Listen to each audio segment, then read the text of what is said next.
क्योंकि आपने बाबूजी के साथ काफ़ी समय व्यतीत किया है और जहाँ जहाँ वो रहे आप उनके साथ रहे।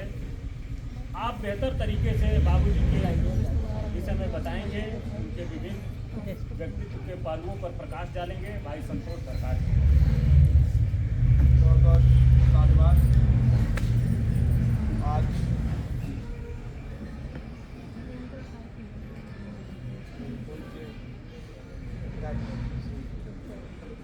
स्वर्गीय हीरालाल सरकार जी सभा में आए हुए और डैश पर बैठे हुए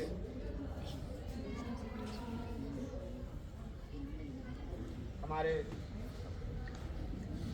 क्षेत्र के सम्मानित पूर्व विधायक माननीय राजेंद्र प्रसाद यादव जी व पूर्व कैबिनेट मंत्री माननीय दद्दू प्रसाद जी जो हमारे संरक्षक भी हैं और हमारे बड़े भाई एक ले लीजिए। और मेरे पिताजी के साथ कभी काफ़ी लंबे समय तक उनके साथ रहे हमारे पिता तुल्य केशव प्रसाद जी। और एक समय में मैं बहुत दिनों से तलाश कर रहा था उस व्यक्ति की। आज वो हमारे बीच में हैं जिन्होंने 2006 में मेरी शादी बौद्ध धर्म से करवाई थी। मैं इस कार्यक्रम में आने के लिए उनका भी आभार व्यक्त करता हूँ। आज पिताजी की पुण्यतिथि पे आए हुए सभी सम्मानित साथियों का भी मैं आभार है। साथियों, पिताजी हमारे बहुत दूरदृष्टि के व्यक्ति थे। उन्होंने जिस गांव से निकले वह गांव पट्टी नरेंद्रपुर जिला जौनपुर है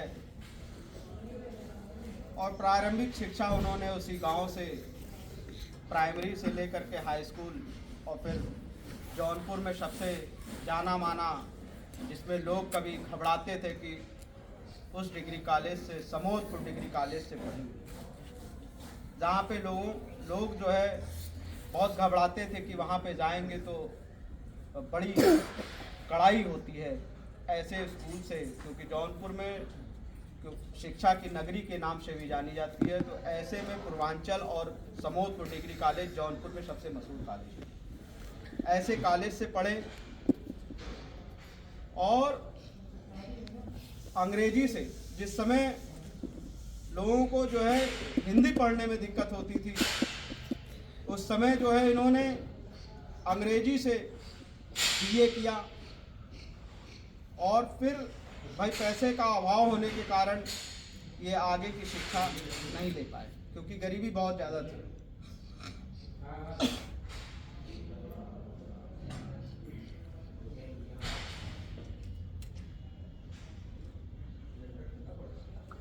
जब कभी मुझसे बात होती थी तो मुझसे यही कहते थे कि बेटा मेरे पास पैसा नहीं था,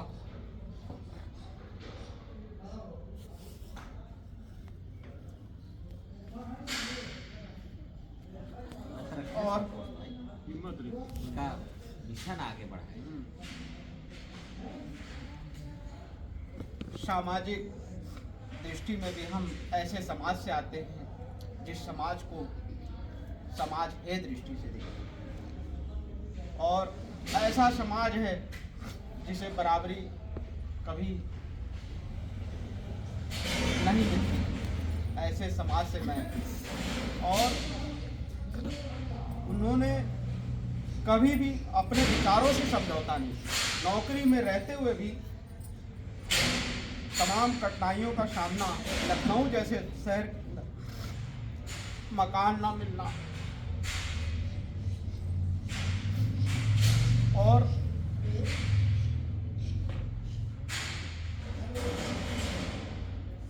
नौकरी में भी रहते हुए प्रमोशन ना होना, ऐसी विडंबना पिताजी ने हमारी देखी और तमाम प्रदेशों में रहे और उसके साक्षात गवाही हैं कि उन्होंने हमारे बीच में हमारे पिता तुल्य केशवराम जी हैं, जो उनके विषय में आपको बताया उन्होंने कि कैसे व्यक्ति थे। कभी उन्होंने समझौता नहीं किया, किसी प्रकार का समझौता नहीं किया, नुकसान चाहे जितना हो, और इसी का खामियाजा उन्हें भुगतना पड़ा कि उनका प्रमोशन नहीं हो पाया। और वह इसी प्रताड़ना के कारण, क्योंकि भाई हर जगह पे जो है विभागों में सामंतवादी लोग हैं और सामंतवादी लोग वो कभी नहीं चाहते हैं कि हम जिसे समाज में बैठने का अधिकार ना हो, वो हमारे समक्ष बैठ करके इस अधिकार की बात करता है। तो उन्होंने इतनी समस्याएं, वो नागालैंड में भी रहे, तो नागालैंड में भी जब वो रहे तो उनको जो है लोग चिट्ठी आई कि भाई, क्योंकि वहाँ पर नक्सलाइट का एरिया रहता था, तो उनको जो है चिट्ठी आई कि नहीं आप जो है उत्तर प्रदेश जाइए, मगर बाद में उनको पता चला नहीं है। तो भाई सरकार जो टाइटल है वो महाराष्ट्रियन टाइटल है, तो उनको जब लगा कि ये नहीं महाराष्ट्र से आए हैं तो उन्होंने जो है छोड़ दिया। फिर एक बार जो है मुझसे बता रहे थे, मैं किसी कार्यक्रम में जा रहा था तो साथ में मेरे साथ में, तो अभी क्या कहते हैं उनका झारखंड उनका सर्वे में लगा, तो वहाँ पे उनको नक्सलाइट लोगों ने घेर लिया। अब नक्सलाइट के बीच से निकलना बड़ा मुश्किल होता है, मगर जब उनको पता चला कि नहीं ये हमारे भाई हैं, एक सांसद उन्होंने बताया, उनका नाम मुझे नहीं याद आ रहा, उनकी डायरी में लिखा हुआ है, तो सांसद ने क्योंकि वो दलित समाज से थे तो उन्होंने उनको संरक्षण दिया, और बाद में जब पता चला कि वो दलित समाज से हैं तो वही नक्सलाइट के लोग जो है उनके संरक्षण में आए, खड़े हो गए, चलिए सर आप जो है क्या कहते हैं आप रहिए, हम जो है क्या कहते हैं आपके साथ रहेंगे। तो तमाम अभी मैंने कई डायरियाँ उनकी निकाली हैं, कम से कम 7-8 डायरी है, उसमें समाज से लेकर के हमारे समाज की कितनी नौकरियों में भागीदारी है, कितनी राजनीति में भागीदारी है, कितनी और संसाधनों में भागीदारी है, वो 92 के समय में है लिखा हुआ उन्होंने। तमाम ऐसी कुछ चीज़ें हैं जो उनके डायरियों में आज भी हम पढ़ते हैं, और उनका पढ़ने का बड़ा शौक था, पढ़ने का इतना व्यापक शौक था कि वो कोई ऐसी किताब नहीं थी जो उन्होंने पढ़ी नहीं। बाइबल से लेकर के रामायण महाभारत सारी किताबें हमारे पास हैं, कुरान तक मतलब कुरान की सारी आयतें उनको उनके ज़बान पर रखी हुई थी। ऐसे वक्ता थे और ऐसे विचार उनके अंदर था, और कभी भी उन्होंने समझौता किसी बात का नहीं, और बहुत लोगों की उन्होंने मदद की, और नौकरी में रहते हुए भी समाज को जगाने का काम करते थे। तमाम ग्रामीण स्तरों में जा कर के 5 बजे भाई छूटते थे, इसके बाद साइकिल, उस समय तो भाई क्योंकि पिताजी हमारे साइकिल से चलते, काशीराम साहब का एक था उनका पास जुनून, आर्या जी थे और खन्ना जी थे, तमाम ऐसे प्रतिनिधि लोग थे जिनके साथ वो चलते रहते थे हमेशा, कभी कहीं जाते कभी कहीं, और हमेशा वो चलते रहते थे। 5 बजे के बाद भी कभी वो घर पे नहीं, और इसके बाद भी आते थे तो किताबें पढ़ते थे। आज हमारे पास इतनी किताबें हैं तमाम महापुरुषों की, सारी किताबें, और उनकी सजोई, आज हमने भी उसको सजो के रखा हुआ है, और समय समय पे मैं भी उसको पढ़ने का प्रयास करता रहता हूँ, और क्योंकि जो पढ़ता नहीं है उसे कुछ समाज के बारे में मालूम नहीं होता है, तो इसलिए। और इनकी एक खूबी भी थी, खूबी ये थी कि ये जो है क्या कहते हैं कभी भी जो है किसी बात को ज़्यादा गंभीरता से नहीं लेते थे, कभी किसी चीज़ की गंभीरता से नहीं, बस यही कहते थे बेटा जो काम होगा वो शांति से होगा, और शांति जो है क्या कहते हैं शांति से सब कुछ हो सकता है। एक समय में जब इनका पिताजी ने हमारे जो है एक विवाद हुआ ऑफिस में, अंकल जी हमारे गवाह हैं, अपने ऑफिस में डायरेक्टर को पिताजी ने केबिन में बंद करके मारने का काम किया, और जब मारा उस समय जो है क्या कहते हैं पिताजी का जो है क्या कहते हैं ट्रांसफर हो गया बॉम्बे। मेरे पिताजी साल भर ट्रांसफर नहीं गए, और ऐसी स्थिति हो गई कि उस समय हम खाने के लिए मोहताज हो गए। जो लोग विधायक और मंत्री जब हमारे घर पे आया करते थे अपने काम को लेकर के, तमाम लोगों ने आना बंद कर दिया उस समय। और इतनी स्थिति खराब हो गई कि हम आधा किलो आटा और आधा किलो चावल लेके आते। एक नौकरी वाला क्लासमैन ऑफिसर को अगर सस्पेंड कर दिया जाए या नौकरी में ना रहे तो उसके साथ कितनी समस्या हो जाती है। उसको किराए पे भी मकान देना। ये तो कहिए कि जिस मकान में मैं रहता था वो जो है इंजीनियर थे, बिजली विभाग के सबसे बड़े अधिकारी थे उत्तर प्रदेश के। उनके मकान में हम ए ब्लॉक में A875 मकान में हम रहते थे। उन्होंने साल भर तक हमसे किराया नहीं लिया क्योंकि वो प्रतापगढ़ के रहने वाले थे और वो भी एक धोबी बिरादरी से थे।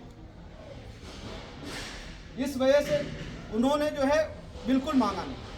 उनको ये मालूम था भाई आज सस्पेंड हो गया है, कल वो जब ज्वाइन कर लेगा तो मिलेगा। और राशन भी लेने के लिए बड़ी दिक्कत हो जाती थी। तो बड़ी कठिनाइयों का दौर रहा इनके साथ। जब तक उन्होंने नौकरी की बड़ी कठिनाई सही, प्रमोशन नहीं हो पाया। तमाम उनके कई स्टेटों में उनके साथ डायरेक्टर उनके साथ के हो गए, लेकिन पिताजी का हमारे प्रमोशन नहीं हो पाया। तो बड़ी समस्याओं से घिरे रहे, परिवार से लेकर के, और जिस समाज में से निकले वो समाज भी भाई उस तरीके के ना हमारे बाबा भी थे, ना पैसे वाले थे, ना और तमाम कोई थे। सिर्फ नौकरी में सबसे पहले अगर मेरे खानदान में कोई आया तो मेरे पिताजी आए। और जब वो उन्होंने नौकरी की, नौकरी करते करते भी तमाम लोगों को जो है गांव में भी अपने और लोगों को भी मतलब शिक्षा में प्रेरित करना और तमाम लोगों को पैसे से मदद करना। लखनऊ शहर में भी तमाम ऐसे लोगों को उन्होंने मदद की, बहुत लोगों की मदद की जिनके परिवार चलते थे। तनख्वाह मिलती थी तो वो उनका बंधा रहता था कि राशन वाले को देना है तो इनके घर पे जाना है इतना, किसी बच्चे की फीस नहीं है तो अपने बच्चे की फीस रोक करके उस बच्चे की फीस जमा करा देते थे। ये बड़ा उनके अंदर। और आज उसी की प्रेरणा मैं लेता हूँ। अपने बच्चे की फीस ना जमा कर पाऊँ, लेकिन अगर कोई समाज का व्यक्ति है उसके पास अगर कोई परेशानी है, चाहे रात में हो चाहे दिन में हो, कभी भी 24 घंटे हमारा मतलब जो 24 घंटे पिताजी काम करते थे तो उसी हिसाब से 24 घंटे मैं भी काम करने का प्रयास करता हूँ। अब ये क्योंकि ये लगन होना चाहिए आदमी, उनके अंदर लगन था। वो नौकरी में थे तो इतना बड़ा लगन था। अब हमारे पास तो कोई नौकरी नहीं है, मगर फिर भी हम प्रयास करते हैं कि समाज को बदलना है और समाज जब तक शिक्षित नहीं होगा तब तक बदलेगा। सोच बदलनी है। जब तक कि व्यापक सोच नहीं हो, सोच को बड़ा करना पड़ेगा। और पिताजी की हमारी सोच जो थी वो बहुत व्यापक थी, मतलब उनका कोई दायरा नहीं था। जो सोचते थे वो इतना व्यापक दायरा था। फिर जिस गांव से निकले वहां की भी बड़ी स्थितियां खराब, कोई इतना मजबूत नहीं। हाँ, लेकिन पिताजी हमारे जो है उस जमाने में बाबा साहब को जानते थे, बाबा साहब के मिशन को जानते थे। उसी मिशन पे पिताजी ने हमारे कभी जो है किसी अपर कास्ट को भी नमस्कार कर ये बड़ी उनके अंदर वो थी। एकदम कठोर थे, बहुत कठोर थे। मगर लेकिन किसी और उस पे नहीं, अपनी मतलब कोई उनके अंदर ये नहीं था कि अगर जिस पद पे थे पैसा बनाया होता, और पैसा बनाया होता आज तमाम गाड़ी मकान सब कुछ होता है। लेकिन पिताजी ने हमारे कभी किसी चीज से समझौता नहीं। यही आपके जो है क्या कहते हैं DS मिश्रा हमारे यहाँ चेयरमैन थे पिताजी के ऑफिस में, इनके बेटे अभिषेक मिश्रा जो कैबिनेट मंत्री रहे, मगर इनके पिताजी से भी हमारे पिताजी ने कभी समझौता नहीं। और बाद में कहते रहे कि जब उनको पता चला कि ये जौनपुर से हैं तो उन्होंने बुलाया, पिताजी मेरे जाने से मना कर दिया कि नहीं मत। तो ऐसे विचारों से भरपूर थे पिताजी हमारे। तो ज़्यादा ना कहते हुए मैं अपनी बात को यहीं समाप्त करता हूं और पुनः पिताजी के चरणों में श्रद्धांजलि अर्पित करता हूं। इन्हीं शब्दों के साथ अपनी बात को समाप्त करता हूँ। जय भीम।